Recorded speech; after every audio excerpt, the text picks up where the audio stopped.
Le trigger de Schmitt. Le trigger de Schmitt, c'est un composant qui est très important. C'est marqué trigger de Schmitt. Trigger de Schmitt. Trigger, je crois, c'est avec 2G. Bon. À quoi ça sert le trigger de Schmitt? Ça sert pour éliminer les bruits d'entrée sur les portes logiques, par exemple. Pourquoi on va éliminer les bruits? Supposons qu'on a une machine ou quelque chose qui démarre, il prend l'information des capteurs. On a par exemple une machine et on a des capteurs. Ces capteurs-là, ils vont donner des informations. Ces informations, elles servent à démarrer on-off. Après, il y a on-off. Il peut démarrer ou stopper une machine. Le problème, si les capteurs ils donnent des informations très rapprochées comme ça, qu'est-ce qui se passe? La machine, il va arrêter et démarrer tout le temps. Tac, tac, tac, tac, tac, tac, tac. Par exemple, un capteur de lumière, ou un capteur thermique, quelque chose. Alors, pour éviter ça, on utilise le trigger de Schmitt. Je vais expliquer son fonctionnement, parce que c'est bien de savoir à quoi ça sert avant de commencer. Le trigger de Schmitt, il a un symbole comme ça, comme un ampli opérationnel. Et là, deux niveaux, le symbole de deux niveaux. Il y a deux niveaux de seuil. Je vais expliquer aussi le niveau de seuil. Donc, imaginons on a deux niveaux, premier niveau et deuxième niveau de seuil. Donc ici par exemple, on va parler de capteur de température. Ici 22 degrés et ici 20 degrés. Bien sûr, c'est traduit en tension. On traduit les températures en tension. Et ici, il y a le temps. Si par exemple, on a un signal de température, qu'est-ce qu'il fait? Notre signal, il fait comme ça.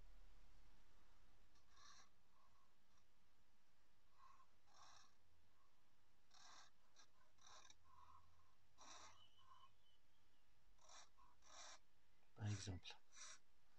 Allez, on va dire ça, c'est notre signal. Pour éviter que notre machine,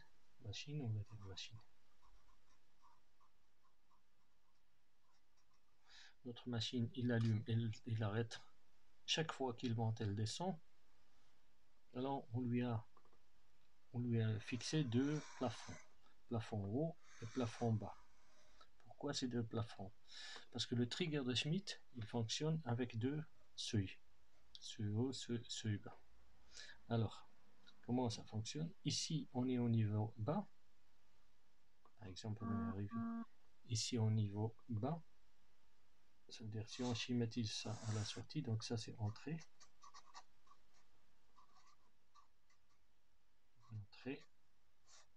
Ça c'est la sortie. Donc niveau bas, donc on est ici. Le trigger de Schmitt, qu'est-ce qu'il dit? Il dit tant qu'on est entre les deux plafonds, l'état elle reste inchangé jusqu'à ce qu'on dépasse un seuil. Par exemple, ici on a dépassé ce seuil-là. Vous voyez, on a dépassé ce seuil-là. Je vais prendre un bic. Ici c'est le seuil. Hop. On a dépassé ce seuil-là. Et on est monté en haut. Donc on était en bas à l'état bas parce qu'on n'était pas encore arrivé au seuil plus haut. On était à l'état bas. On dépasse ça, on passe à l'état haut. On reste à l'état haut tant qu'on n'a pas traversé le seuil bas. Donc ici on est encore en haut, encore en haut, encore en haut. À partir de ce point-là, on a traversé, on est passé au seuil bas. Donc à partir de ce point-là, je vais dessiner encore. passe là?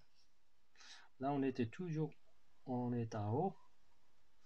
Et à partir de ce point-là, on est descendu plus bas que le seuil bas de 20 degrés. Donc, on passe au niveau 0. Donc, tout ça, c'est niveau 0.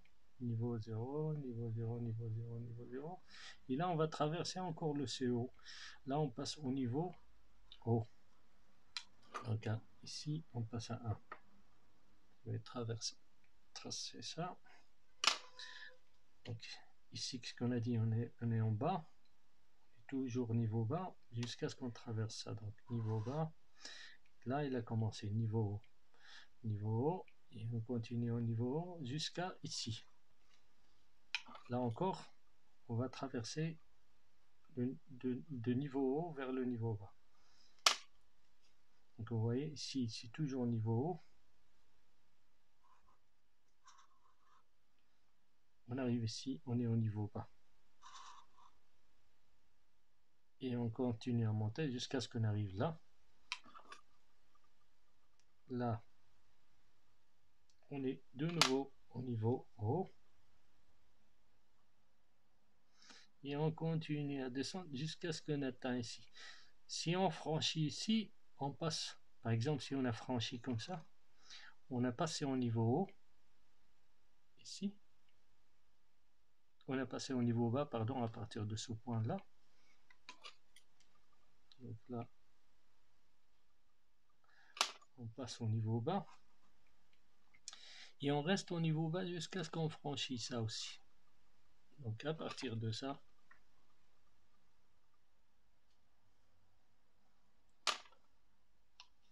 donc on reste au niveau bas jusqu'à ce qu'on franchisse ce point-là. Là, on passe au niveau haut.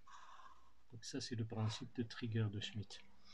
Donc trigger de Schmitt, au lieu de couper, allumer, couper, allumer, couper, allumer, couper, allumer, et ainsi de suite, on enlève toutes les variations. Là, on laisse juste les grandes variations. Quand on arrive très très haut, on dépasse un certain niveau. Là, on reste dans le niveau jusqu'à ce que vraiment on va plus bas que ce seuil-là. Une fois on tombe plus bas que ce seuil-là, on tombe à 0. Et on reste là jusqu'à ce qu'on franchit les deux niveaux. Tac, tac, on franchit le deuxième niveau et on passe à l'état haut. Et on continue dans l'état haut jusqu'à ce qu'on franchisse encore l'autre niveau. Là, on passe à l'état bas. Donc, au lieu que ça, allumer, couper, allumer, couper, allumer, couper, il va allumer ici, puis il va s'éteindre ici, puis il va s'allumer là, couper, allumer, couper et allumer. Vous voyez, donc on a réduit beaucoup les coupures et tout ça, et on a évité les fonctionnements un peu perturbés. Aussi, on peut améliorer ça aussi avec si on ajoute un condensateur. Un condensateur, ça lisse un peu ça devient beaucoup plus souple, beaucoup plus fluide. Donc c'est pour éviter les démarrages répétés suite à des petites variations du capteur. Par exemple, ils nous donnent des petites variations. Les capteurs, ils peuvent être capteurs de courant, capteurs de tension, par exemple un chargeur ou quelque chose, capteur thermique, capteur de pression, ou capteur de niveau d'eau, ou capteur de bruit, ou pourquoi pas, ou capteur de lumière. Donc, trigger de Schmitt, il peut servir à réduire, si vous voulez, réduire les interruptions et les contacts des circuits de cette façon-là que je viens d'expliquer. Voilà. Et à base de trigger de Schmitt aussi, on peut fabriquer un oscillateur simple avec Portland. Il y a moyen de faire avec le trigger de Schmitt. On peut faire comment ça s'appelle, un oscillateur simple. D'ailleurs, c'est très très simple, à tel point que voilà, ça c'est l'oscillateur, NAND. Ça c'est le symbole, ça montre les deux plafonds. Donc ici on met une tension positive, je mets toujours une flèche vers le haut, et on va dire plus 5 par exemple. Ici, on va dire un condensateur ici. Ici une flèche vers le bas, c'est pour le ground. Donc ça c'est C1, ça c'est ici c'est la bande 2 et ça c'est le numéro 1. Et là on met un potentiomètre. Ce potentiomètre c'est celui qui va nous changer la fréquence de notre signal ici de sortie.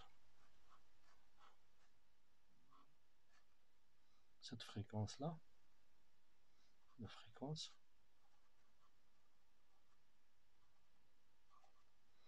il est lié au potentiomètre là, c'est lui qui joue sur la fréquence. Donc voilà. Et donc on peut mettre une résistance de 470 kΩ. Voilà, ça c'est la sortie de borne numéro 3. Out. On peut utiliser ça aussi, comme ce qu'on a dit pour celui-là. Ça, c'est un oscillateur. Ça, c'est un oscillateur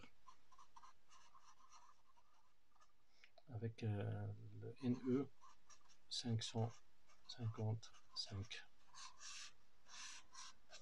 Oscillateur avec NE 555. Il y a deux potentiomètres, deux condensateurs. Ici, avec trigger de Schmitt, il y a un condensateur, un potentiomètre. Et avec trigger de Schmitt, on peut avoir plus ou moins la même fonction. Sauf que ici, on peut jouer sur le rapport cyclique, par exemple. On peut aussi ici modifier la valeur de condensateur là, et on peut changer encore la fréquence, jouer sur la fréquence avec le changement de ce condensateur là. Voilà. J'espère que le trigger de Schmitt il est assez facile maintenant. Allez, bonne journée.